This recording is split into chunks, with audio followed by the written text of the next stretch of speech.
Good to have your company this Saturday morning, the last Saturday of winter, of course. Now, throughout the past year and a half, we've seen two ends of the spectrum when it comes to small business. Some have really struggled, as we know, while others have thrived. To take a deep dive into this subject, we are joined by business strategist and author Andrew Griffiths. Good morning, Andrew.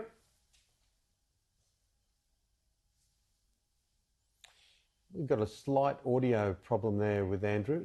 No, yeah, okay, we've got it up there now. Andrew, look, the old, I think it's the old Gucci line, isn't it? The quality is remembered long after the price is forgotten.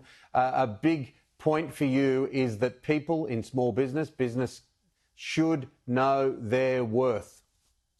Absolutely, absolutely. And it's a really interesting kind of a point because unfortunately a lot of people in small business who really put their heart, their soul, their money, worked ridiculously hard into their business in a huge way, which is really the only way to be successful in a small business in many ways.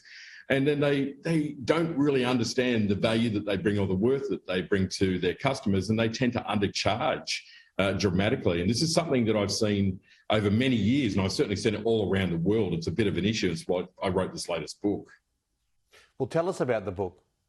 Well, it's called Someone Has to Be the Most Expensive, Why Not Make It You? And even though it's a funny kind of a title, I guess the reality of it is that there really does have to be someone who's the most expensive. And you may as well kind of claim that role, but of course, you can't be the most expensive and deliver poor service or poor quality, etc. But the reason that I really did write it was because over many years, I spoke to more and more business owners, and I really came across this constant kind of challenge where even if the business was fully booked almost, they would be struggling to make profits. And I would see burnt out, fried, tired people who are really, really good at what they do. I mean, their quality of their product or their service is absolutely fantastic, yet they're just not charging enough for it. And that's why I wrote this book to say, well, look, even if you're not going to be the most expensive, at least start to charge what you're worth. Understand and identify what value really means to your customers and start to change that model and certainly avoid playing in that cheaper end of town where so many business owners actually do. They strive to be the cheapest and look at that as a strategy for business. And I think it's a terrible strategy in business, that price-driven. So that's what really led to the book, and it's amazing how much it's resonated with people because of the timing now. I think is really significant. As in, there's a lot of shift happening in the world. There's a lot of change, but we've also got a world that communicates much easier, and people can find you much easier. So if you're the best and you've got this reputation and you charge accordingly, there will always be people that are going to track you down and find you. And that's why we're at this anomaly kind of crossroad in our kind of business timeline or our evolutionary timeline, I guess. And if we look a bit at that boundary spanning of the psychology in what you're saying, it makes a lot of sense to think about business operators having confidence, being strong in their thinking.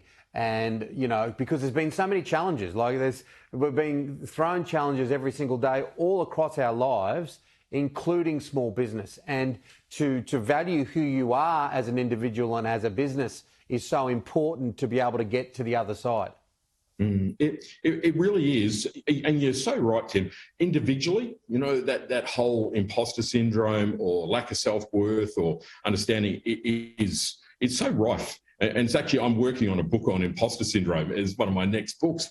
But I think in the small business space, a lot of the time, you're actually the product even. If you're a graphic designer, if you're an accountant, if you're, even a gardener or whatever it might be, when you're looking at smaller businesses, that sometimes because you're so intrinsically tied into the actual end result of the product that it's easy for your self-worth to be challenged or questioned or to not see it. I see it a lot with creative people, particularly the graphic designers, even artists and performers and things like that, who just really struggle to charge accordingly. So, it's about understanding that if you don't charge what you're worth in your business, if you don't charge enough, you don't build a strong business. And we see this at times like now. We saw it during the GFC, where so many small businesses went broke very, very quickly. And the reason was because there's no real resilience in the business financially. And that's because their profit margins weren't high enough. They didn't have enough fat in the business in reality for that kind of resilience. So part of my messaging is by charging what you're actually worth, charging more, charging accordingly, you build a much stronger business. You've just kind of got to get out of your own way and overcome that, poverty mentality if you have it, or this desire to say, well, my customers won't be able to afford it. Well, my argument with that is you've probably got the wrong customers. And I'm not basing this on just, I woke up one morning and thought about this. I've been studying this as a concept around the world for decades. I've come across so many businesses that I've worked with, that I've met through speaking and writing, and I see this as a challenge along the way. One of the things that I do with the people that I work with initially, the first thing I do for most of them is say, you've got to put your rates up.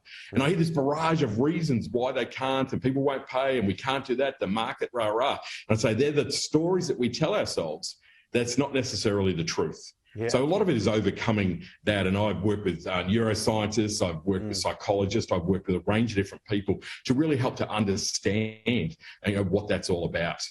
Yeah, and we haven't got all the time in the world this morning, but I'd love to get you back on down the track. So thanks for talking to us. And you touched on an interesting mentality, because quite often if people see a price that's cheap, they start, what's wrong with that? Exactly. What's the problem with that? All right, good to talk to you. Enjoy your weekend, and thanks, and all the best with the book.